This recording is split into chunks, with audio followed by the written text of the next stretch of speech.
Hello everyone, welcome to my YouTube channel. ఈరోజు మనం నిత్యము పఠించవలసిన శ్లోకాలు నేర్చుకున్నాం. పొద్దునే పడుకొని లేసాక మనం భూదేవికి దండం పెట్టుకున్నాం కదా. దండం పెట్టుకునేటప్పుడు సముద్ర వసనే దేవి పర్వతస్తన మండలే విష్ణుపత్ని నమస్తుభ్యం పాదస్పర్శం క్షమస్వామి. మళ్ళీ ఒకసారి చెప్తాను.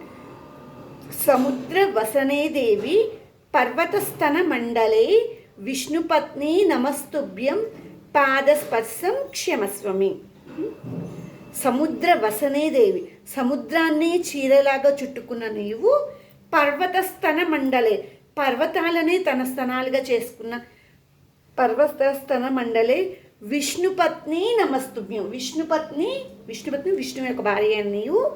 నమస్తుభ్యం పాదస్పర్శం క్షమస్వామి అంటే నీ మీద నేను పాదాలు మోస్తున్నాను, మమ్మల్ని క్షమించు తల్లి, మాదేమైనా తప్పు ఉంటే తల్లిలాగా చూడు తల్లి అని చెప్తున్నాం.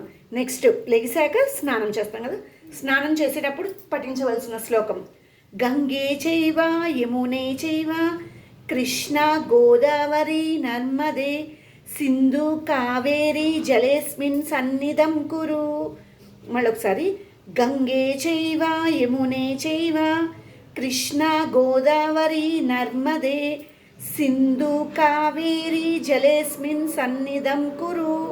గంగ చేత, యమున చేత, కృష్ణ గోదావరి నర్మదే సింధు కావేరి ఈ అన్ని నదుల్లో చేసిన స్నానం పుణ్యం ఫలితం కలిగించు తల్లి అని మనం ప్రార్థన చేసినట్టు. స్నానం అయిపోయిన తర్వాత పూజ, దీపం వెలిగించేటప్పుడు మనం చదవలసిన శ్లోకం దీపం జ్యోతిం పరబ్రహ్మం దీపం సర్వతమోపహం దీపేన సాధ్యతే సర్వం సంధ్యాదీపం నమోస్తుతే. మళ్ళీ ఒకసారి చెప్తానండి. దీపం జ్యోతిం పరబ్రహ్మం దీపం సర్వతమోపహం దీపేన సాధ్యతే సర్వం సంధ్యాదీపం నమోస్తుతే. ఇంకొకటి ఇలాంటిది శుభం కరోతి కళ్యాణం ఆనందం ధన సంపద శత్రుబుద్ధి వినాశాయ దీపజ్యోతిం నమోస్తుతే. శుభం కరోతి కళ్యాణం ఆనందం ధన సంపద శుభం కరోతి కళ్యాణం ఆనందం ధన సంపద శత్రుబుద్ధి వినాశాయ దీపజ్యోతిం నమోస్తుతాయి. ఇది దీపం వెలిగించేటప్పుడు. అండ్ నెక్స్ట్ తులసి అమ్మవారికి నీరు పోసేటప్పుడు, నీరు పోసి ప్రదక్షిణ చేసేటప్పుడు నమస్తులసి కళ్యాణి నమో విష్ణుప్రియే శుభే నమో మోక్షప్రదే దేవి నమః సంపత్ప్రదాయిని. నమస్తులసి కళ్యాణి నమో విష్ణుప్రియే శుభే నమో మోక్షప్రదే దేవి నమః సంపత్ప్రదాయిని.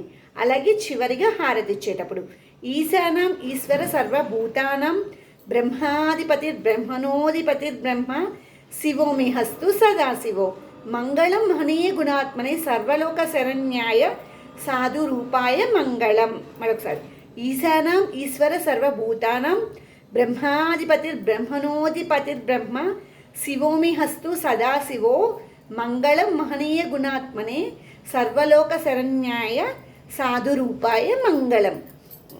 హారతి ఇచ్చాక ప్రదక్షిణ చేస్తాంగా యాని కానిచ పాపాని జన్మాంతర కృతాని చ తాని తాని ప్రణశ్యంతి ప్రదక్షిణం పదే పదే పాపోహం పాపకర్మాహం పాపాత్మా పాప సంభవ త్రాహిమాం శరణాగత వత్సల అన్యదా శరణం నాస్తి. మళ్ళీ ఒకసారి యాని కానిచ పాపాని జన్మాంతర కృతాని చ తాని తాని ప్రణశ్యంతి ప్రదక్షిణం పదే పదే పాపోహం పాపకర్మాహం పాపాత్మా పాప సంభవ త్రాహిమాం శరణాగత వత్సల అన్యదా శరణం నాస్తి.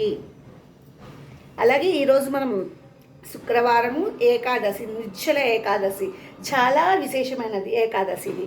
ఈరోజు లక్ష్మీదేవిని పూజించుకుంటే మనకి ఏమంటారు, లక్ష్మీదేవిని పూజించుకుంటే ఈరోజు మనకి ఎక్కడ లేని తులతోగని సంపద మనకు వచ్చి చేరుతుంది. అలాగే ఈరోజు లక్ష్మీదేవి అనుగ్రహం కావాలని మనకి కనకదార స్తోత్రం, లక్ష్మీ అష్టోత్తరాలు ఇవి చదువుకోవాలి.